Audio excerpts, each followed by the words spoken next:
নবম দশম শ্রেণীতে সপ্তম অধ্যায় অর্থাৎ তরঙ্গ এবং শব্দ, এই শব্দের তরঙ্গ এবং শব্দ যে অধ্যায়টা আছে এই অধ্যায়ের অন্যতম আতঙ্কের নাম হলো কুয়ার ম্যাথ। ওকে, কিছু ক্ষেত্রে বলা হয় কুয়ার গভীরতাগত, কিছু ক্ষেত্রে বলা হয় কুয়াতে পানির গভীরতাগত, এই টাইপের ম্যাথগুলো আসে। তো চলো আমরা এই ম্যাথগুলো কত সহজে সলভ করা যায় সেটা আমরা একটু দেখব, ঠিক আছে?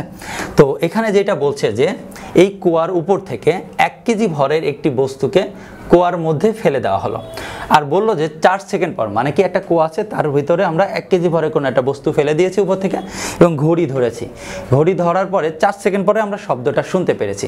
এখন প্রশ্ন হলো যে কুয়ার গভীরতা কত? প্রশ্ন কি, কুয়ার গভীরতা কত?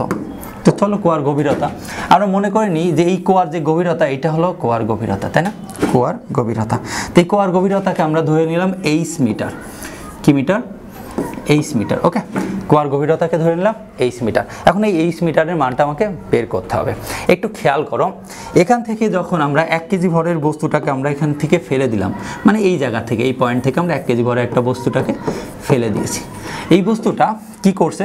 এই বস্তুটা সোজাসুজি এই নিচে গিয়ে পড়ছে, নিচে গিয়ে এখানে পড়ছে, তার মানে কি বস্তুটা কত দূরত্ব অতিক্রম করছে পড়ার সময়?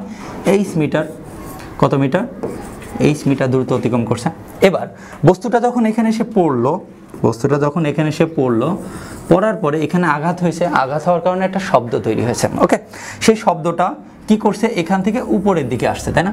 যেহেতু উপরে তোমরা দাঁড়িয়ে আসো বা আমরা দাঁড়িয়ে আছি, আমরা ঘড়ি নিয়ে দাঁড়িয়ে আছি, এই শব্দটা যখন এখানে ফেরত আসলো, পরে ফেরত আসছে কি?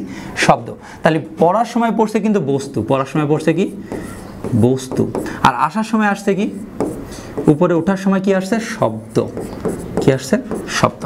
এই শব্দটা উপরে আসলো, আসার পরে আমরা সেই শব্দটা শুনতে পেলাম এবং সেটা কত সময় নিয়েছে বলো তো? সেটা সময় নিয়েছে হলো 4 সেকেন্ড। এখানে বলছে কি? সেটার সময় নিয়েছে 4 সেকেন্ড। ওকে, এখন আমাদের বের করতে হবে কুয়ার গভীরতা কত। তাহলে যে জিনিসটা আমরা বোঝাতে চাচ্ছিলাম যে বস্তুটা পড়ছে 8 মিটার, শব্দটাও দূরত্ব অতিক্রম করছে হলো 8 মিটার, তাহলে কি টোটাল যে অতিক্রান্ত দূরত্ব এটা হলো 2h। ওকে, এবার আমরা একটু ধরে নিই যে বস্তুটা যখন পড়ছে, পড়ার সময় ওর সময় লাগছে হলো t1 সেকেন্ড। কত সেকেন্ড? t1 second. আর যখন শব্দটা উপরের দিকে আসছে তখন এটার সময় লাগছে t2 সেকেন্ড। কত সেকেন্ড? t2 second. এই দুইটা আমরা একটু ধরে নিই। হ্যাঁ, নামার সময় লাগছে t1 আর ওটার সময় t2। এখন তুমি বলতে পারো ভাইয়া দুইটা সময় কেন সময় একই নয়? খেয়াল করো, বস্তুটা যখন পড়ছে ও অভিকর্ষ ত্বরণ পাইছে বা অভিকর্ষ যে বল আছে এই বলের কারণে নিচের দিকে পড়ছে, তাই না? আর যখন উপরের দিকে যাচ্ছে এটা তো শব্দের বেগে যাবে, তাহলে শব্দের বেগ আর অভিকর্ষ বলের কারণে যে বেগটা তৈরি হবে এই বেগটা অবভিয়াসলি সমান হবে না। দ্যাটস হোয়াই ওদের দুইজনের সময়ও সেম হবে না। ওকে, এইভাবে আমরা ম্যাথটা করতে পারি আশা করা যায়। হ্যাঁ, এখন খেয়াল করো তো, এই ক্ষেত্রে যদি আমি দেওয়া আছে আর লিখলাম না, ওখানে সব কিছু আছে, তো এই ক্ষেত্রে আমরা কি লিখতে পারি? আমরা লিখতে পারি যে t1 plus t2 is equal two 4 second. এটা আমরা লিখতে পারি, যেহেতু ওই বস্তুটা পড়তে এবং শব্দটা উপরে উঠতে মোট সময় লাগে 4 সেকেন্ড, এইটার সমান আমরা 4 সেকেন্ড লিখতে পারি। এখান থেকে আমরা যে কোনো একটা মান বের করে রাখতে পারি। যেমন আমি সাধারণত এখানে আমরা যে কাজটা করি t2 এর মানটা বের করলে বেশি সুবিধা হয়। হ্যাঁ, তাহলে t2 ইজ ইকুয়াল টু কত হবে? 4 minus t1 second. t1 second এইটা আমরা বের করে রাখলাম। এটা আমরা প্রথমে বের করে রাখলাম। এবার আসো, বস্তুটা যদি নিচে যখন পড়ছে, বস্তুটা যখন নিচে পড়ছে সেই ক্ষেত্রে, হ্যাঁ, তাহলে বস্তুর ক্ষেত্রে আমরা দুইটা পার্ট আছে, একটা বস্তুর ক্ষেত্রে আর একটা শব্দের ক্ষেত্রে। তাহলে বস্তুর ক্ষেত্রে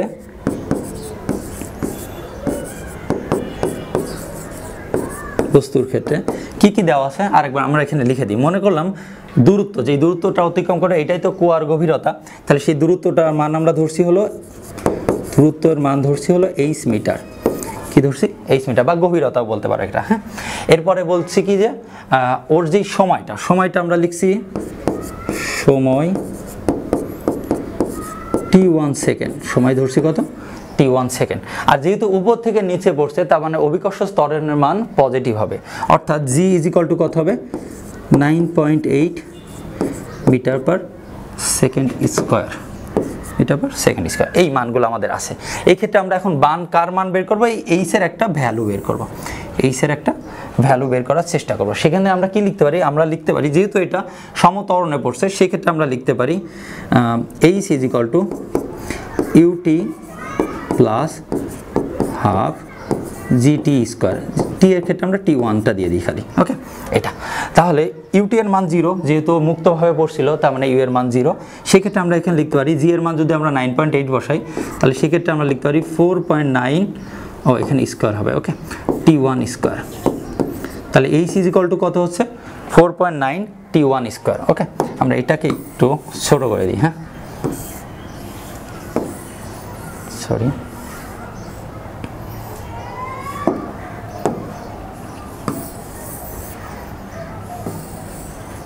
একটু এখানে রাখি, হ্যাঁ। এটা হলো বস্তুর ক্ষেত্রে যেটা আসলো, ওকে।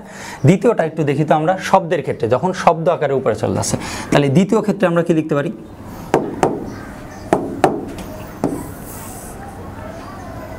ওকে। দ্বিতীয়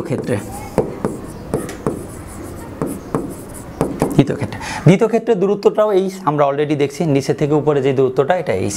তাহলে এইচ ইজ ইকুয়াল টু আমরা লিখতে পারি দূরত্ব ইজ ইকুয়াল টু কত হবে, দূরত্ব is equal to H metre. এবার একটু খেয়াল করো, শব্দের বেগ লাগবে কি আমার, বেগ, শব্দের বেগ। এখন এখানে দুইটা টার্ম থাকতে পারে। প্রথম টার্মটা হলো তোমার এখানে একটা টেম্পারেচার দেওয়া থাকতে পারে, ধরো দিল 30 ডিগ্রি সেন্টিগ্রেড, কত ডিগ্রি, 30 ডিগ্রি সেন্টিগ্রেড। তাহলে 30 ডিগ্রি সেন্টিগ্রেডে শব্দের বেগ কত সেটা তোমার বের করে নিতে হবে। আর যদি কোনো টেম্পারেচার না দেওয়া থাকে তাহলে ডিরেক্ট বেগ দেওয়া থাকতে পারে। আর যদি তাও না দেওয়া থাকে তাহলে তুমি যে মানটা ধরে নেবা সেটা হলো 330, কত, শব্দের বেগ ধরে নেবা V is equal to 330 metre per second, মানে মনে করবা টেম্পারেচার 0 ডিগ্রি, ওকে। যদি কিছুই না দেওয়া থাকে তখন এই মানটা ধরে নিবা, আর যদি দেওয়া থাকে তাহলে অবভিয়াসলি মানটা বের করে নিতে হবে বাদ বাকি। দাঁড়াও, ওয়েট, আচ্ছা এটা ধরে নিতে পারো, ওকে। আর যদি টেম্পারেচার দেওয়া থাকে, টেম্পারেচারের রিলেটেড যেই আমরা ম্যাথ জানি, ওই যে এই সূত্রটা করতে পারো, V0/V1 is equal to √over T0 by T1, এই সূত্র দিয়েও তোমরা ভি এর মান বের করো। আমার যেহেতু এখানে দেওয়া ছিল না, প্রথম থেকে দেওয়া ছিল না, সেই জন্য আমরা এটাকে 330 ধরে নেব, হ্যাঁ, 330। তাহলে বেগ ধরলাম আমরা 330 মিটার পার সেকেন্ড, এটা ধরে নিলাম, ওকে। এবার শব্দ জানি আমরা সমবেগে চলে, শব্দ কিসে চলে, সমবেগে চলে। তাহলে সেই ক্ষেত্রে আমরা কি লিখতে পারি, আর এদের সময় হলো T2, সময়টা কত, T2, ওকে। সেক্ষেত্রে আমরা লিখতে পারি যে আমরা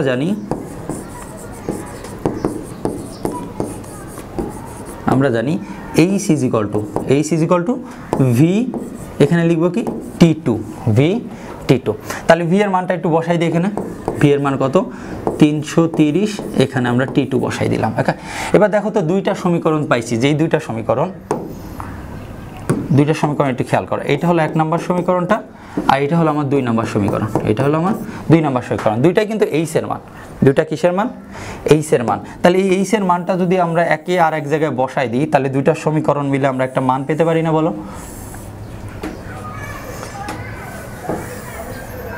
ওকে, ওকে। এই দুইটা সমীকরণ মিলে আমরা একটা মান পেতে পারি। তাহলে সেই মানটা কত হবে, সেই মানটা হবে আমরা এই জায়গায় এই মানটা বসাই দিব। তাহলে সেই ক্ষেত্রে আমরা লিখতে পারি 330 T2 is equal two 4.9 T1 তার স্কোয়ার, এটা আমরা লিখতে পারি, ওকে। কিন্তু অলরেডি আমরা একটা মান এখানে বের করে রাখছি যে T2 ইজ ইকুয়াল টু কত বলো তো, T2 is equal two 4 minus T1, তাই না? তাহলে T2 এর মানটা আমরা একটু বসাই দিই তো, এখানে T2 এর মানটা এখানে বসাই দিই, তাহলে 330 T2 ইজ ইকুয়াল টু কত, 4 মাইনাস T1, এটা, আর এটা হলো 4.9 T1 তার স্কোয়ার। তাহলে এখান থেকে এই সমীকরণ থেকে আমরা খুব সহজেই T2 এর মান নির্ণয় করতে পারবো। T2 এর মান কত, সরি T1 এর মান নির্ণয় করতে পারবো। মানটা কত হয় একটু দেখো তো, এটা হলো 4.9 T1 স্কোয়ার। এবার এর সাথে যদি এটা গুণ করি, ক্যালকুলেটরটা একটু নেই, এটা হচ্ছে হলো 1320, তাহলে মাইনাস 1320 প্লাস 330 T1, এইটা আসতে হলো ইজ ইকুয়াল টু 0, এই মানটা। এই মান থেকে আমরা T1 এর মানটা একটু কালেক্ট করবো, হ্যাঁ, ক্যালকুলেটারে তোমরা করতে পারবা। সেটা মান হবে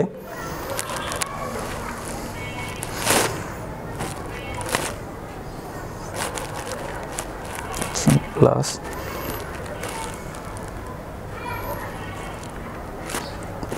মাইনাস 1320 ইজ ইকুয়াল টু 0।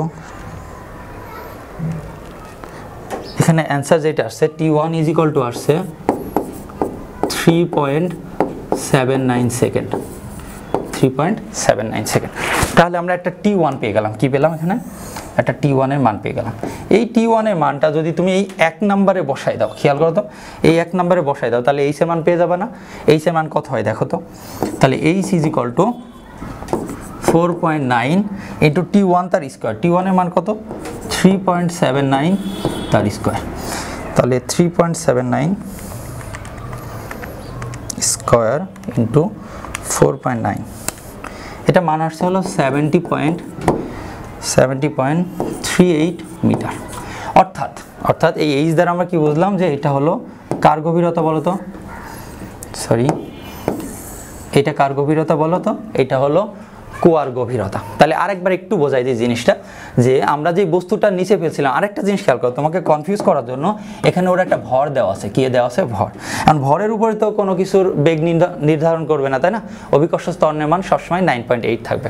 ওকে, আরেকবার বলে দিই, বস্তুটা নিচে পড়ার সময় আমরা সময় ধরছি হলো T1, উপরে ওঠার সময় ধরছি T2, দুইটার যোগফল ইজ ইকুয়াল টু 4 সেকেন্ড ওরা বলে দিয়েছে। এখান থেকে আমরা একটা সমীকরণ বের করে নিয়েছি। তারপরে আমরা কি করছি, পড়ার ক্ষেত্রে পড়ন্ত বস্তুর ক্ষেত্রে আমরা একটা সমীকরণ বের করছি, আর শব্দটা যখন উপরে উঠছিল সেই ক্ষেত্রে আমরা একটা সমীকরণ বের করছি। দুইটা সমীকরণের মান বসিয়ে আমরা একটা টি এর মান বের করছি। টি এর মান দিয়ে আমরা এইচ এর মানটা সহজেই নির্ণয় করতে পারছি। তো আশা করি এই ভিডিওটা তোমাদের অনেক বেশি হেল্পফুল হবে এবং আমাদের সাথেই থাকো এমন ভিডিও পেতে। ধন্যবাদ সবাইকে।